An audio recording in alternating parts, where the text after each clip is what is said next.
Hello everyone and welcome to the podcast. I'm your host Trinh Gavan. Today I'm so excited to introduce a very special guest, someone who brings a powerful mix of experience in both science and business. So joining me is Oscar. He's a nuclear engineer, director of a construction company, and also a real estate investor.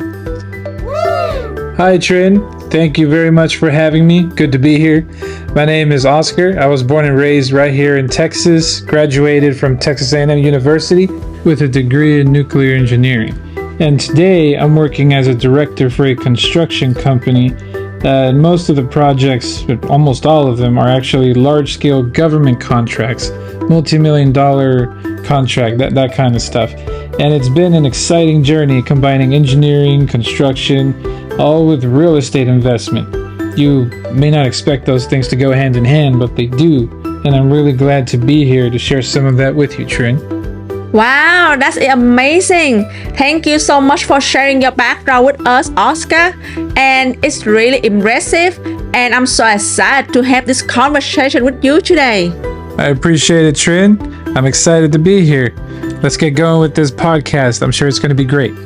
Yeah, sure. So for today's main topic, I would love to dive into something that affects both our industries, tariffs. Yes, tariffs. That's certainly an interesting one. Yeah, I'm sure you have seen it all over the news. Talk about tariffs and trade policies and how they are shaking up the economy. So in real estate, we definitely feeling it.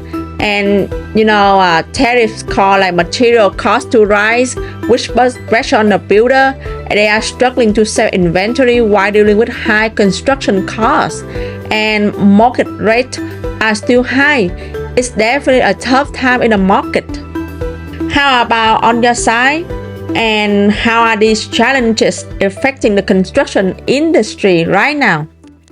Oh, absolutely, Trin. There is an undeniable impact on how we do our projects because of these tariffs. It's very reminiscent of the sudden rise in costs for materials and even labor during the pandemic times, except now it's being done because of tariffs, not the pandemic. So how do you plan around that?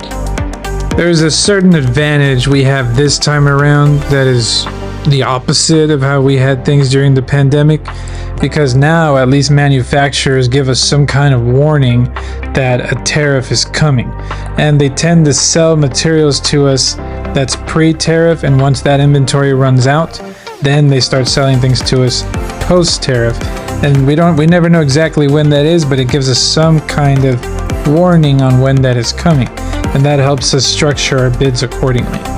But it doesn't change the fact that there are price increases because of the tariffs, and this happens not just on the commercial or the government side, but also on the residential side, which increases prices overall for the properties, which is bad for me because I happen to be a residential investor. Wow, that's really good to know. And speaking of investment homes, I have definitely noticed the impact there too. Prices are going up, and some of my co-agents are having a hard time selling, especially when buyers are facing higher construction costs and mortgage rates at the same time.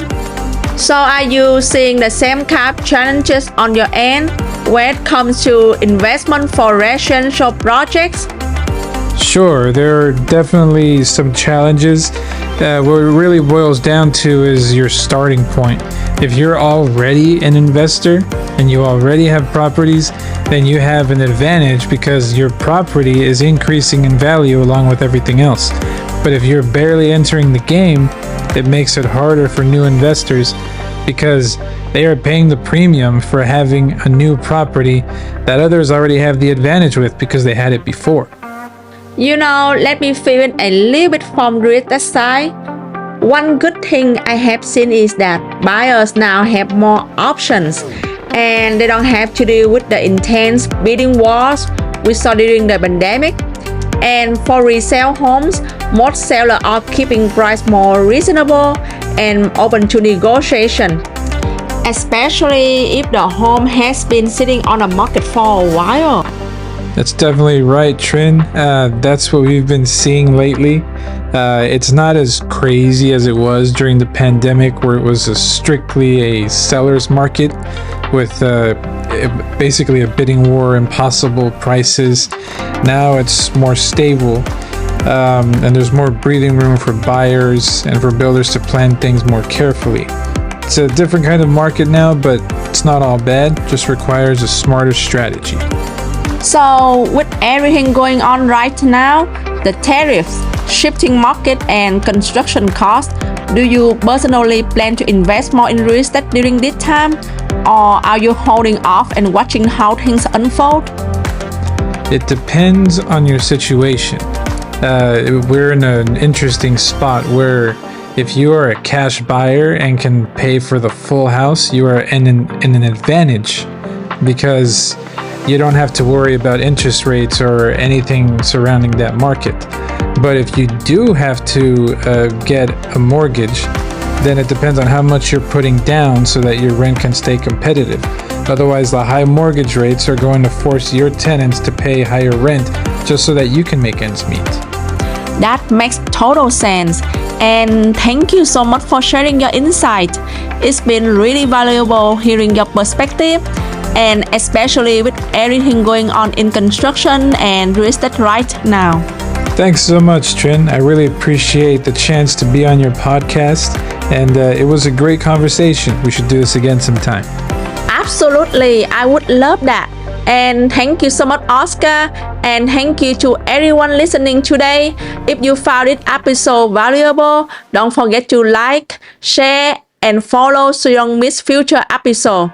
And if you would like to connect with me, you can find me on Instagram, X, Facebook, and YouTube with handle at @TrinTX Homes.